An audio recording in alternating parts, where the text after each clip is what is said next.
Assalamualaikum warahmatullahi wabarakatuh. Kembali lagi bersama saya Yulia Mu'arifatul Zahra dengan NIM 200020026 dari Program Studi Administrasi Pendidikan Fakultas Ilmu Pendidikan Universitas Negeri Padang. Nah, pada kesempatan kali ini saya akan menyampaikan materi, yaitu yang mana pada kesempatan kali ini materi kita itu berkaitan dengan public relation atau humas versus marketing, branding, dan advertising ya.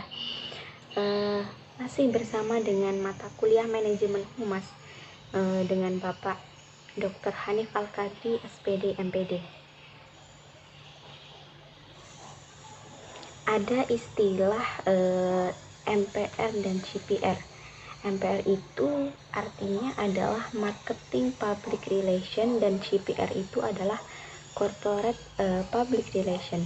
Nah, public relation ini pada prinsipnya mau tidak mau akan terpecah ke dalam marketing public relation dan corporate, yang satu terkait dengan marketingnya, yang kedua itu terkait dengan corporate-nya. Maka akan banyak istilah-istilah ini yang dimanfaatkan dan digunakan oleh perusahaan atau lembaga manapun dalam konteks perjalanan kinerja praktisi dari public relation di lembaga atau perusahaan tersebut. Nah, marketing public relation ini berguna untuk membentuk citra dari sebuah lembaga atau perusahaan, memperbaiki dan meningkatkan citra perusahaan yang berdampak terhadap keputusan pembeli secara bisnis. Bahkan dari hasil penelitian, marketing public relation atau MPR ini tidak begitu saja, tidak serta-merta itu mendorong keputusan pembelian, melainkan secara tidak langsung itu dilakukan melalui citra dari sebuah perusahaan. Semakin baik citra perusahaan atau lembaga organisasi atau korporatnya, itu semakin memudahkan untuk menjual atau merealisasikan apa yang menjadi kinerjanya kepada publik eksternal, menjadi lebih terbantu dan akan menjadi lebih mudah. Ada perbedaan antara MPR dan CPR ini. Kalau MPR itu merupakan marketing public relation, merupakan proses dari perencanaan, pelaksanaan, dan evaluasi berbagai macam program yang mendorong nilai beli, minat beli, serta kepuasan konsumen melalui penyampaian informasi dan komunikasi, serta kekhasan yang meyakinkan dalam usaha memperlihatkan bahwasanya perusahaan atau produk yang dikeluarkan dan dipublish itu memang sesuai dengan kebutuhan, sesuai dengan keinginan, kepentingan, dan minat masyarakat sebagai konsumen utamanya. Jadi itu menjadi konsep dari marketing public relation atau MPR ini. Bagaimana dengan CPR atau corporate public relation ini? Kalau CPR ini adalah fungsi manajemen perusahaan dan tujuannya itu adalah untuk mendukung tujuan masyarakat korporatnya. Jadi fokusnya itu bukan pada penjualannya, bukan kepada kepercayaan publiknya, tetapi kepada korporat untuk mendukung tujuan masyarakat.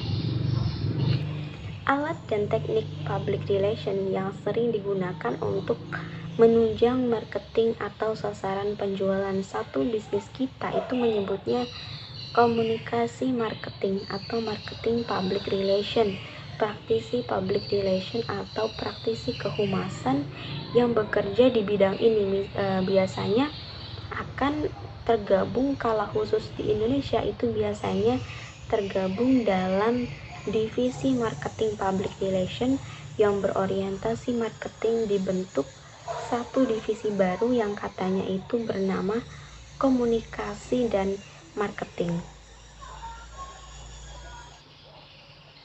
Banyak pengelola marketing menerapkan public relation ini sebagai pendukung usaha promosinya dalam rangka marketing mix namanya.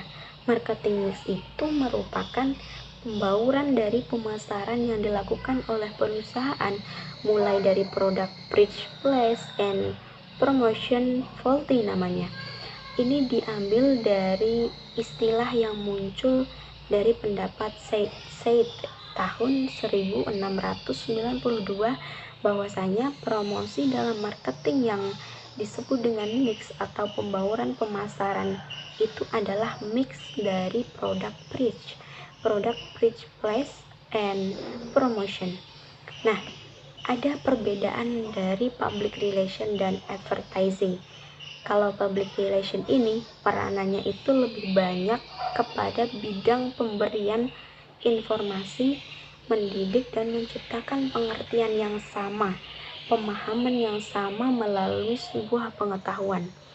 Jadi, pemahaman dari semua publik atau masyarakat terhadap apa yang ingin disampaikan tadi. Sedangkan advertising ini kaitannya dengan periklanan, lebih menekankan pada selling message dengan menggunakan keterampilan yang kreatif. Biasanya mereka menggunakan copywriting, layout dan tipe grafik, barangkali juga memanfaatkan script writing dan pembuatan film. Jadi memang tujuannya adalah iklan, menjual sesuatu dengan mempengaruhi daya pikir dari calon klien atau masyarakat. Hubungan utama public relation dan periklanan yaitu keduanya itu karena kegiatan periklanan akan lebih berhasil kalau kegiatan public relation yang diadakan sebelumnya itu telah dapat menciptakan pengetahuan dan wawasan atau pengertian dari masyarakat, dari market yang menjadi target terhadap produk dan jasa pelayanan yang sedang dipromosikan.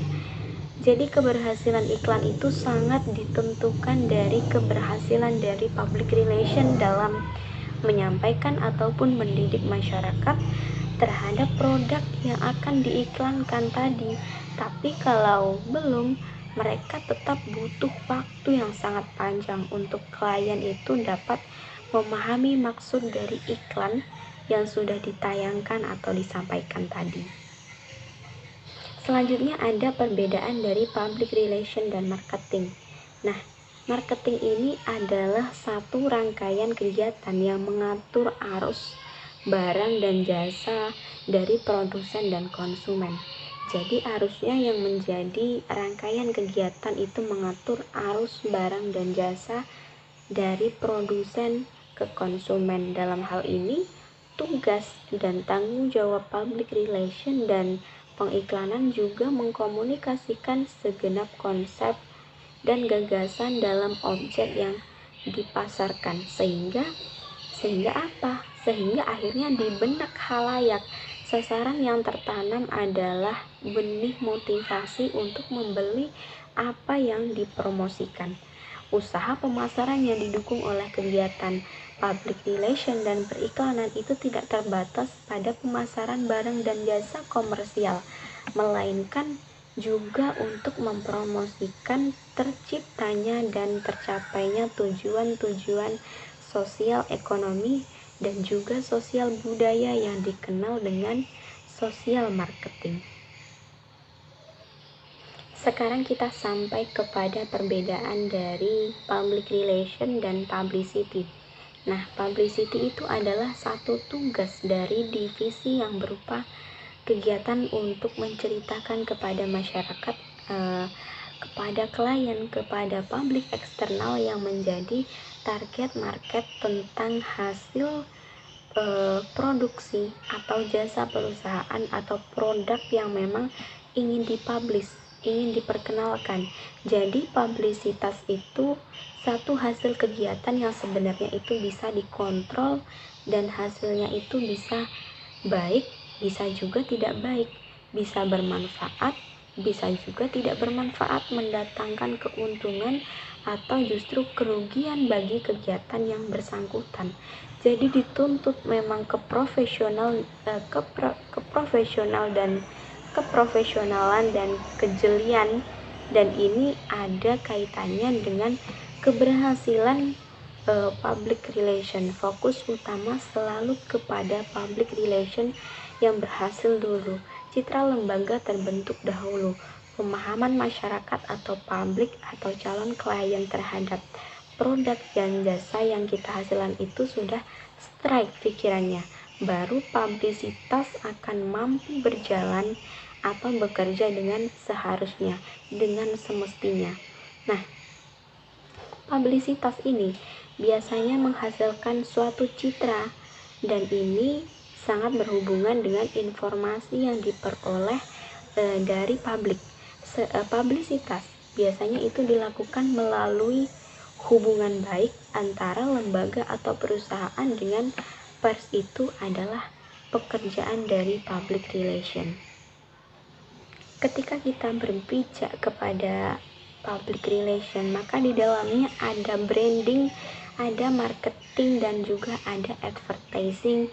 Tapi di dalam marketing hanya satu pekerjaan, dalam marketing dan branding juga satu pekerjaan. Mereka secara parsial terjadi, tapi kalau sudah dalam konteks public relation, tiga hal ini dalam kendali kerjaannya. Kalau advertising berarti dia mesti berulang-ulang, butuh waktu yang sangat panjang sampai kepada orang lain, sampai orang lain itu paham, bisa paham.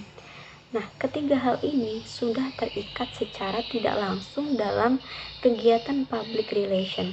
Jadi kemampuan praktisi public relation itu melekat kemampuan marketing, advertising, dan juga branding di dalamnya. Sehingga yang menjual produk meyakinkan produk itu kadang-kadang gak perlu kita, tapi orang lain. Makanya menjadi seorang praktisi public relation itu mempunyai tanggung jawab moral yang luar biasa, tanggung jawab dan energi yang gila-gilaan, dan kemampuan yang dituntut di dalamnya itu tidak sedikit, karena kemampuan advertising, kemampuan marketing, kemampuan branding itu terikat menjadi satu dalam kesatuan yang utuh, sebagaimana seorang praktisi public relation atau kehumasan. Nah, jadi public relation itu adalah sebagai state of being. Sebagai state of being, public relation itu mewujudkan adalah perwujudan kegiatan komunikasi yang dilambangkan atau yang dilembagakan ke dalam bentuk biro, atau untuk di Indonesia di dalam bentuk biro bagian divisi atau seksi dalam sistem manajemen public relation, mempunyai pimpinan, tapi berbeda dengan di luar praktisi public relation, jauh lebih dihargai, berada sedikit saja setengah level di bawah pengambil kebijakan. Jadi sedikit berbeda dengan perusahaan-perusahaan atau lembaga di luar sana, karena praktisi public relation itu hanya berada di satu atau setengah level di bawah pengambil kebijakan. Mereka akan sangat dihargai karena nyawa perusahaan, nyawa sebuah lembaga itu terletak kepada citranya sendiri. Citra itu merupakan kendali kerja, menjadi tujuan utama dari pekerjaan dari public relation, mulai dari membentuk, menjaga, mengembangkan, dan mempertahankan, bahkan memperbaiki citra yang terkadang terlanjur buruk, dan itu bukan pekerjaan yang mudah. Bahkan fakta dan data untuk memunculkan setiap kebijakan dari pimpinan, dari pengambil kebijakan, fakta-fakta itu dikumpulkan di lapangan melalui praktisi public relationnya sebuah perusahaan atau lembaga. Baik, sekian, terima kasih. Mungkin itu saja penyampaian materi dari saya. Jika ada kesalahan saya mohon maaf. Saya akhiri. Wassalamualaikum warahmatullahi wabarakatuh.